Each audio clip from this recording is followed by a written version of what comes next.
ত্রিবেণীর ঐতিহ্যবাহী বেণীমাধবতলার মন্দির।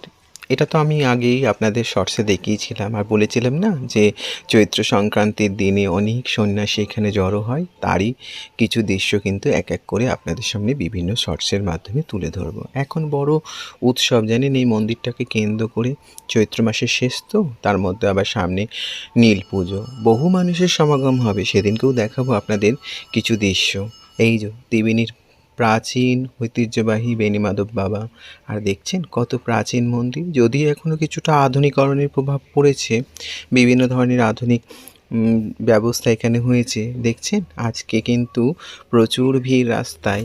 ওই যে সেই যে ত্রিবেণীর ঘাটটি গেছিলাম, যেখানে শ্মশান ঘাট সংলগ্ন যে স্নানের ঘাটটি, যেটা ত্রিবেণীর প্রাচীন ঐতিহ্য গঙ্গা ঘাট, সেটা আজকে প্রচুর ভিড়।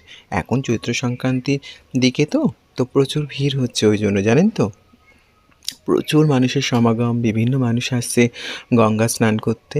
এবং দেখুন আজকে ঘাটে থই থই ভিড় জানেন। এখন আজকে বলে নয়, এখন এই চৈত্র মাস জুড়েই হবে, কারণ যেহেতু শেষের দিকে চৈত্র মাস।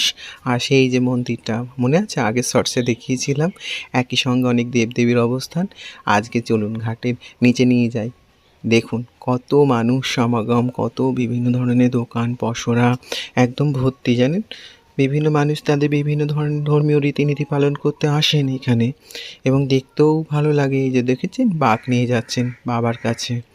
আর এই দেখুন জল কিন্তু আজকে সেই আগের দিনের তুলনায় অনেকটাই বেশি আছে, কিন্তু এখন কিন্তু নদীতে কিন্তু ভাটায়।